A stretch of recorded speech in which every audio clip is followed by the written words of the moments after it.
Para chegar a 1 milhão, bastava continuar fazendo o que eu já estava fazendo. Não estava tão longe assim. E ele fala que muita gente tem resultados ruins com o dinheiro porque tem pensamentos e crenças nocivas quanto ao dinheiro. Se você acha que é imoral ter milhões, você nunca vai ter milhões.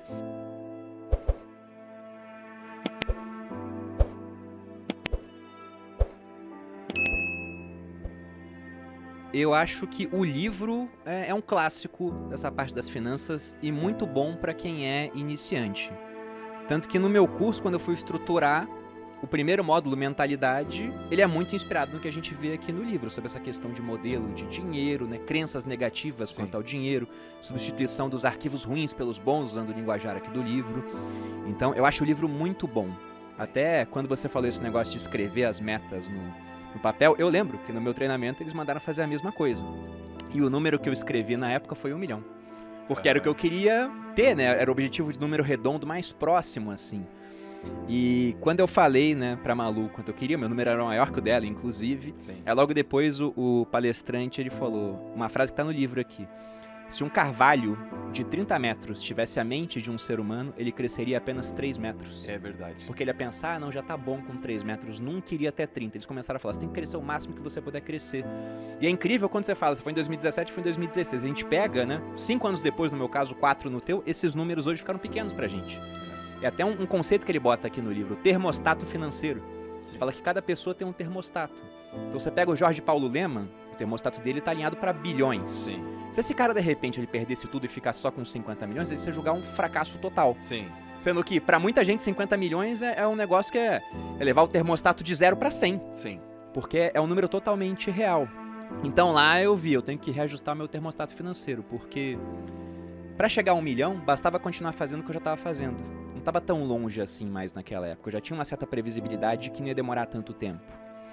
Com rendimento, né, com investimento. Agora, para ter números maiores, não era só melhorar aquele processo, era fazer algo novo. Então, quando o meu termostato mudou, que eu falei, vamos fazer uma coisa nova, vou fazer palestra. Então, foi ali naquele evento. Então, cara, pra você foi um livro / evento de mudança, de transformação, cara, esticou tua mente mesmo. Foi. O Mudança de livro, mindset. lá em 2007, foi muito bom, porque ele não fala em como investir. Mas ele já te dá uma sugestão de orçamento, já fala que você tem que investir. Tem um arquivo de riqueza onde ele diz que os ricos administram bem o dinheiro, Sim. as pessoas de mentalidade pobre não, que os ricos colocam dinheiro para trabalhar duro para eles, enquanto a pessoa de mentalidade pobre trabalha duro pelo dinheiro. Então aquilo mexeu com a minha cabeça, eu falei, tô no caminho certo. Certo. E em 2016 foi uma outra chave que mudou, que foi, olha, só de poupar parte do salário e fazer coisinhas pequenas não vai dar certo, precisamos de alguma coisa maior, de uma big idea. Aí veio a questão das palestras. Ele começa o livro também falando assim, ó. Não sei se você lembra dessa parte. No dia que você entrar no restaurante, pedir uma comida e não olhar o preço, você tá no caminho certo. Cara, eu usei isso.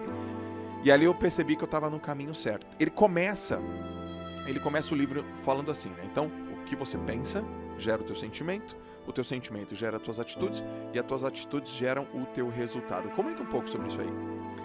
É bem interessante essa parte do livro nesse começo, né? Inclusive essa fórmula, pensamentos, sentimentos, atitudes, ações terminando em resultado, é muito usado hoje em dia, todo mundo fala disso. Sim. E eu não sei quem foi o primeiro, mas eu vi esse conceito primeiro, foi com o T. Harv Eker.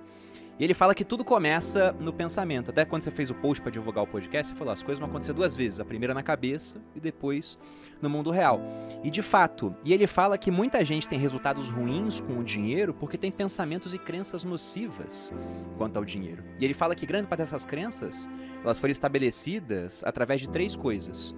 Uma programação verbal, então aquilo que você ouvia as pessoas falando sobre dinheiro, e raramente você tem contato com pessoas ricas que entendem o jogo do dinheiro. Geralmente você tem contato com o pessoal que está ali na classe média ou mais baixo do que isso, então geralmente o pessoal usa o dinheiro, aprendeu a usar, mas nunca estudou direito sobre como ele funciona. Então não costumam ser opiniões muito positivas.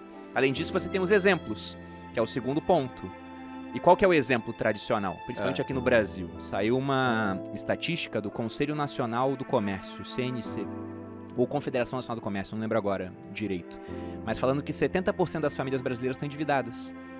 Então, por mais que, vamos supor que a prática verbal fosse positiva quanto a dinheiro, no exemplo, o normal no Brasil Sim. ou pelo menos o comum, né, não deveria ser o normal, é as pessoas estarem endividadas. E o último ponto é uma experiência específica com grande carga emocional. Ele dá exemplos no livro, ele dá exemplo da mulher dele, que sempre que pedia dinheiro era pro pai porque a mãe nunca tinha. Sim. Aí o arquivo que ela tinha, quem tem dinheiro é o homem, Sim. né? A mulher não precisa ter dinheiro e toda vez que ela queria alguma coisa pedia pro marido. Sim. E aquilo gerava conflito entre eles. Ele dá o exemplo de uma moça que o pai morreu nos braços por preocupação financeira. A moça virou enfermeira, talvez até pra salvar o pai, né, inconscientemente, e toda vez que ela ganhava dinheiro, ela achava que aquilo era errado. E ele fala que esse é o ponto. Se você tem uma crença negativa quanto a dinheiro, se você acha que acumular patrimônio não é bom, você vai dar um jeito, né? Os seus pensamentos vão levar a sentimentos nocivos, a ações ruins, e o resultado vai ser você desperdiçar o dinheiro até que só sobre na sua mão aquela quantia que você julga ser adequada. Se você acha que é imoral ter milhões, você nunca vai ter milhões. Se por acidente a vida te der alguns milhões, o cara ganha na Mega Sena, ele tende a gastar tudo até que só sobre o dinheiro que ele julga adequado. Sim. E é o que acontece mesmo. Historicamente, você pega pessoas que ganharam na loteria, a maioria, em 5 anos, tá de volta à situação inicial. Sendo que às vezes é dinheiro que você pensa assim, meu Deus, é tanto dinheiro, como é que o cara consegue gastar? Sim. Eu lembro que uma vez, tem tempo já, mas saiu na Record, uma entrevista com um cara que ganhou um prêmio da loteria gigantesco, antes do Plano Real também. E o cara, ele gastou tudo. Uma parte a inflação pegou, né? Inflação muito grande naquela época, mas ele contando a história dele, ele saía e pagava a conta pra todo mundo no restaurante. Ele não lavava roupa. Ele comprava roupa, sujava e jogava fora. O carro dava um problema, só tinha que trocar óleo aos 10 mil. Ele andava até os 30, o óleo virava uma graxa, fundiu o motor. Ah, tá bom, deixa o carro aí. Então o cara, ele desperdiçou tanto dinheiro que no final ele ficou sem nada. E aí perguntaram pra ele, qual é o seu arrependimento? Ele falou, não ter comprado uma casa pra minha mãe. Eu falei, meu Deus, o cara ganhou um prêmio gigantesco, não comprou um imóvel pra família dele. Caracas.